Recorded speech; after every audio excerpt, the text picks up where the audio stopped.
bonjour et merci aux généticiens de l'Ouest de me permettre de vous présenter ce sujet d'actualité, on va dire, des troubles du neurodéveloppement qui vont évoluer vers des pathologies neurodégénératives à l'âge adulte. Donc on va regarder un peu quels gènes sont, pour quels gènes du trouble de neurodéveloppement il y aurait éventuellement une évolution neurodégénérative à l'âge adulte, quels sont les mécanismes ou les régulations en cause, quels sont les phénotypes évolutifs, quels sont finalement les symptômes qui vont apparaître à l'âge adulte. Et puis, je vais revenir un peu sur ce qu'on fait dans notre centre et quels sont les projets de recherche dans ce sens.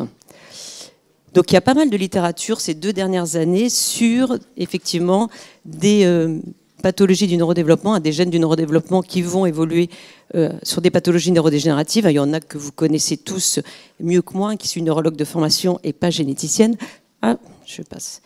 Donc par exemple, la trisomie 21, vous savez, une des causes les plus fréquentes de déficience intellectuelle et qui va donner à l'âge adulte des troubles cognitifs avec des maladies d'Alzheimer vers l'âge de 40 ans.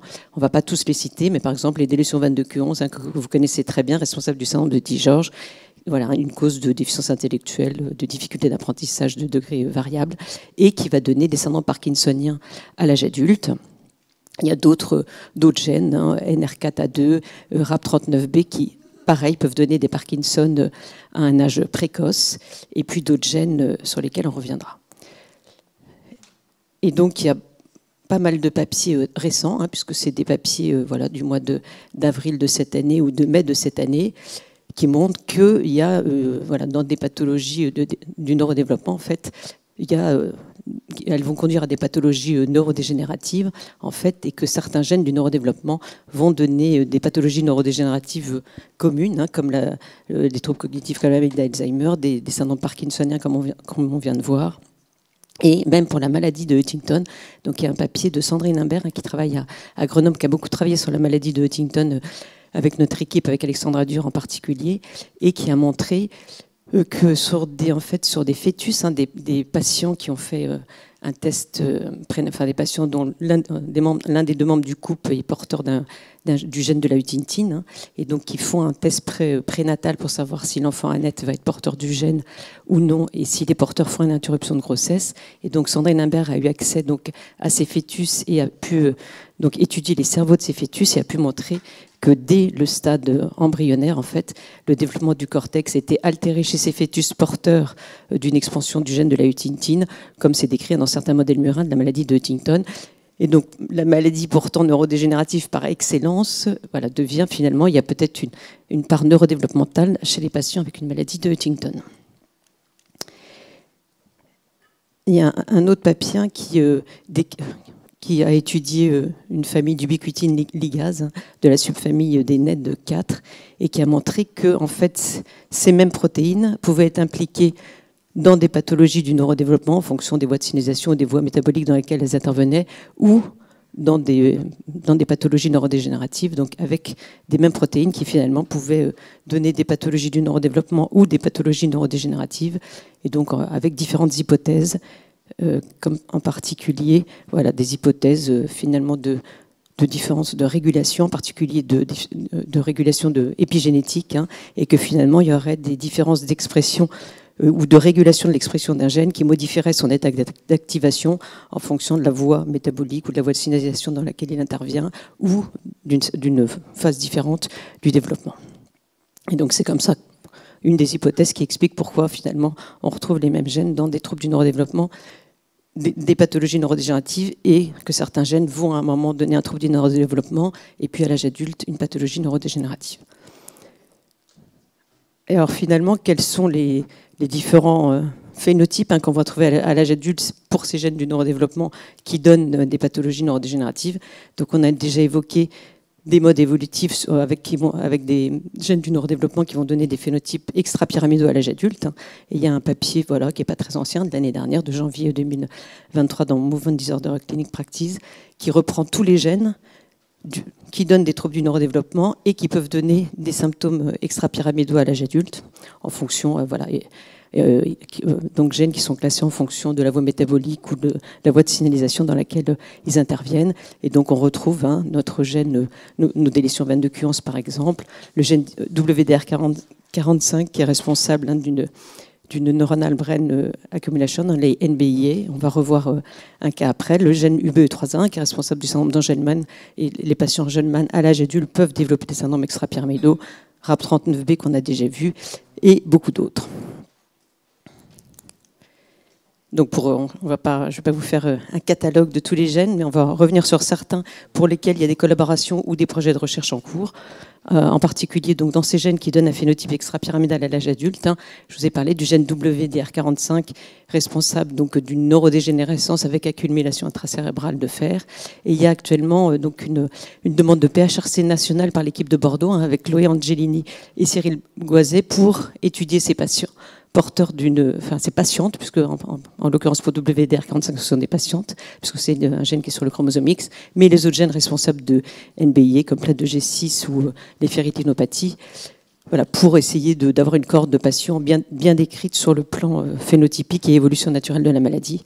Et donc là, je vous ai juste mis une patiente que j'ai vue, moi, qui était déficiente intellectuelle, qui avait des grosses difficultés d'apprentissage dans l'enfance, mais qui était relativement autonome jusqu'à l'adolescence et puis qui a développé à partir de l'adulte jeune un syndrome akinéto-rigide très rapidement évolutif, très sévère, ne répondant pas à la lévodopa, au modopa comme on donne dans la maladie de Parkinson, et avec cette IRM caractéristique qui montre donc des hyposignaux, des noyaux gris centraux. Donc j'ai déjà parlé des délétions 22q11 qui donnent des phénotypes extrapyramidaux à l'âge adulte. Juste, je vous l'ai remis là parce qu'on a un petit projet financé par la filière Andy pour évaluer les prescriptions de traitements anti-parkinsoniens chez ces patients et puis les traitements psychotropes aussi, puisque vous savez qu'ils peuvent développer également des troubles psychiatriques avec des psychoses. Et le projet a été retenu comme projet pilote pour le module traitement, le set Data Minimum Traitement de Bamara. Lors du dernier congrès de RN Ithaca, il y a eu un appel à la collaboration d'un de nos collègues de Copenhague, Alan Bayat, qui a étudié les patients donc avec des variants en CARD11, un responsable de syndrome de KBG, qui a repris une cohorte de 100 patients à laquelle il a associé des patients de la littérature et qui a montré chez ces patients qu'il y avait aussi une aggravation neurodégénérative à l'âge adulte avec apparition de démence et de Parkinson. Et puis il a également décrit des pathologies aortiques avec des coartations de l'aorte qui peuvent apparaître avec l'âge et qui nécessitent donc une surveillance échographique. Donc je vous ai dit que le gène UBE3A, on a vu, il était dans la liste des gènes qui pouvaient donner des syndromes extrapyramidaux à l'âge adulte. Les patients avec un syndrome d'Angelman peuvent développer des syndromes parkinsoniens à l'âge adulte. Et donc on avait obtenu un PHRC dans le service pour étudier l'efficacité de la lévodopa chez ces patients avec un syndrome d'Angelman. Voilà, c'est pour différentes raisons de Covid, d'achat du médicament, de mise au point de tests, comme disait Aurore Curie ce matin, de tests qui puissent être utilisés comme critères d'évaluation chez ces patients très déficitaires avec un peu les mêmes tests que Aurore a décrit ce matin. Voilà, l'essai n'a pas encore avancé, n'a pas encore débuté, mais je ne désespère pas. Donc, je vous ai parlé d'évolution sur un plan extrapyramidal. Il peut y avoir des patients avec une déficience intellectuelle qui vont développer des phénotypes ataxiques à l'âge adulte. Et j'ai juste vous donner cet exemple qui avait été publié par Solveig dans le service l'année dernière, avec une grande famille que Alexandra Dur avait vue dans le service en fait, pour une ataxie. Et en fait, donc les patients avaient tous une déficience intellectuelle ou des difficultés d'apprentissage, comme vous voyez ici, et développaient un phénotype ataxique à l'âge adulte. Et c'était donc en fait une famille avec des variants de le gène IRF2-BPL. On peut avoir des évolutions aussi sur un mode pyramidal, des paraparésies spastiques. J'ai juste cité la paralysie spastique SPG11, qui code pour la spataxine, qui est une paraparésie spastique de transmission récessive. Et on sait que chez ces patients atteints d'une paraparésie spastique liée à des variants du gène de la spataxine, on a en fait des patients qui ont un trouble du neurodéveloppement avec une déficience intellectuelle initialement, qui s'accompagne d'anomalies de la substance blanche à l'IRM cérébrale et d'amincissement du corps calleux, et qui vont évoluer donc vers une paraparésie spastique, mais d'autres atteintes neurodégénératives avec des syndromes parkinsoniens et une démence.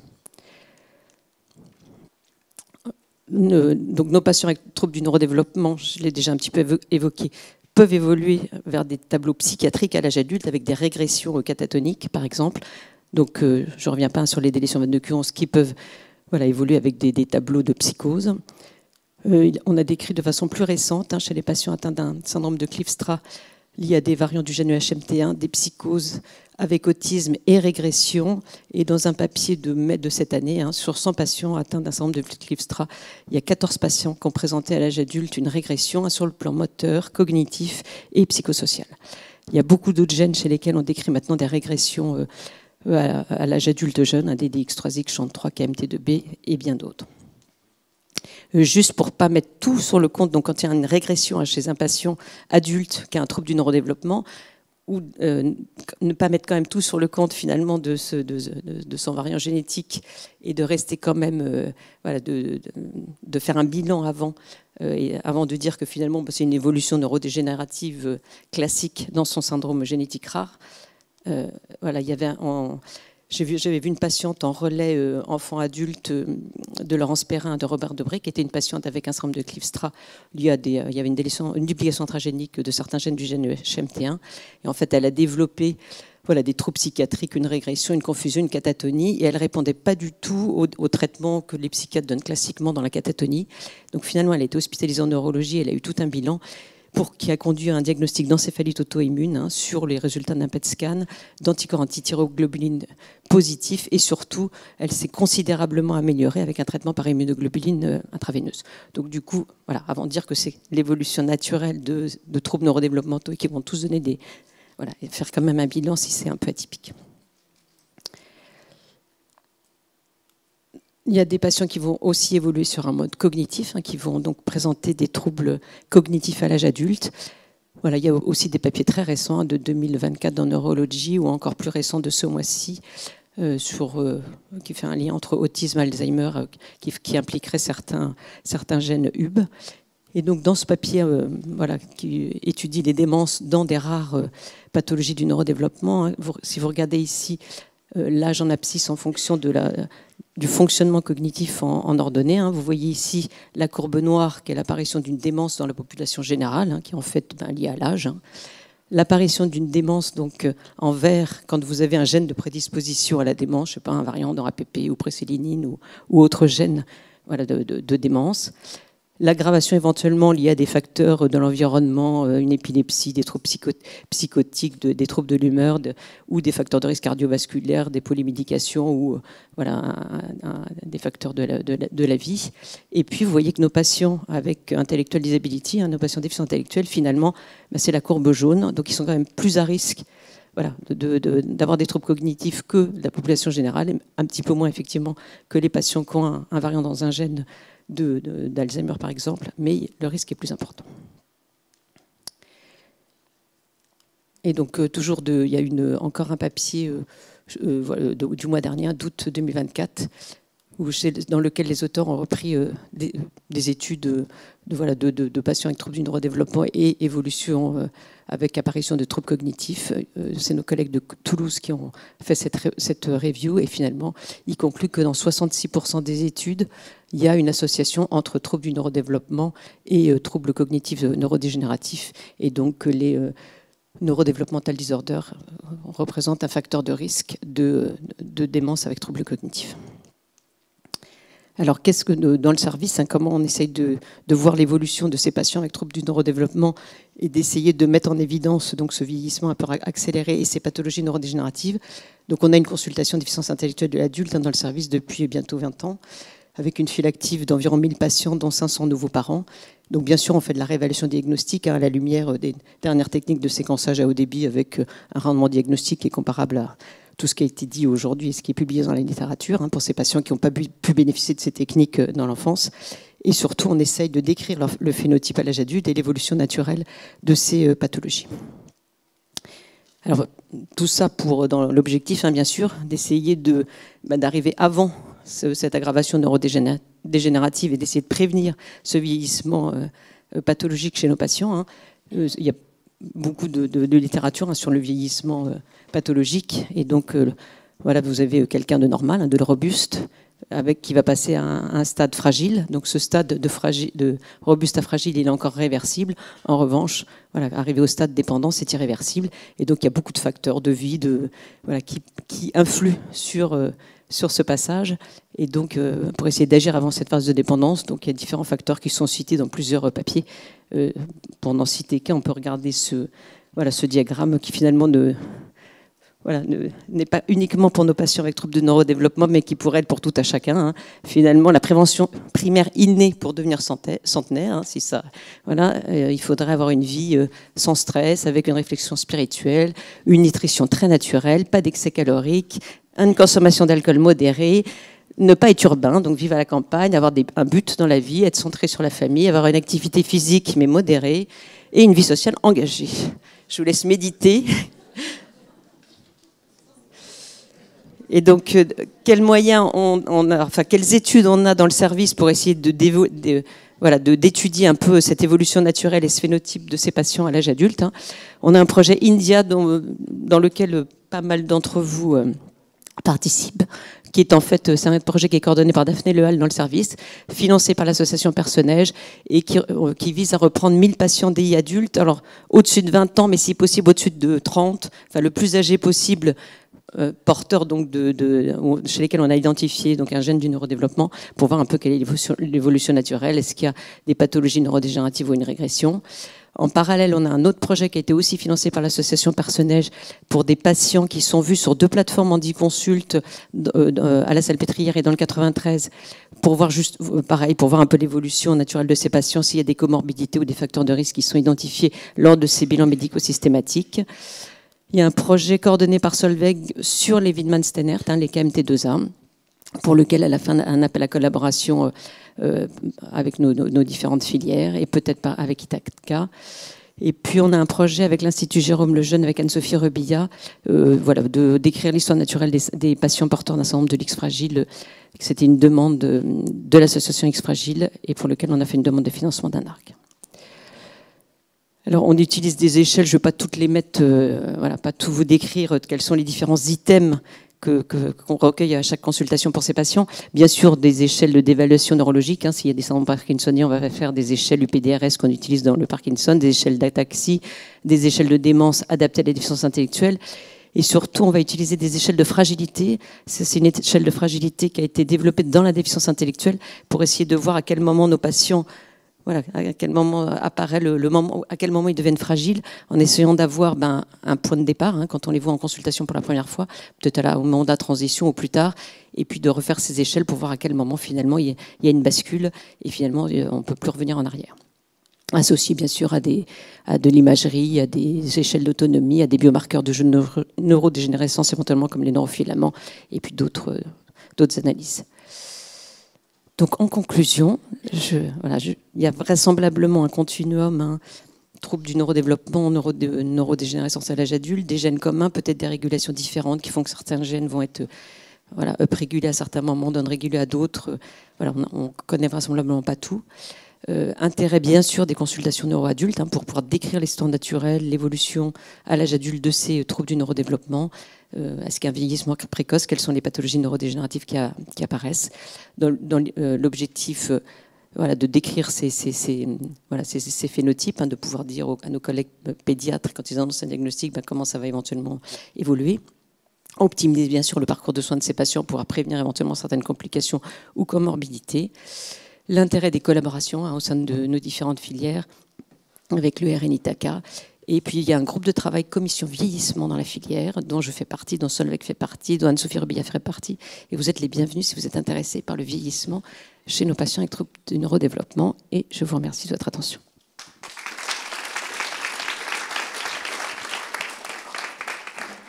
Merci beaucoup. On va avoir le temps pour une question. Si les gens dans la salle ou oui, dans le chat. Alors moi j'ai une question sur comment la prise en charge des troubles du neurodéveloppement durant l'enfance pourrait influencer l'évolution de ces troubles à l'âge adulte. Très bonne question. Après, ça va dépendre de quelle évolution neurodégénérative on a mis en évidence dans l'évolution de ce syndrome. Peut-être tout ce que, c'est sûr que la rééducation, toute la prise en charge,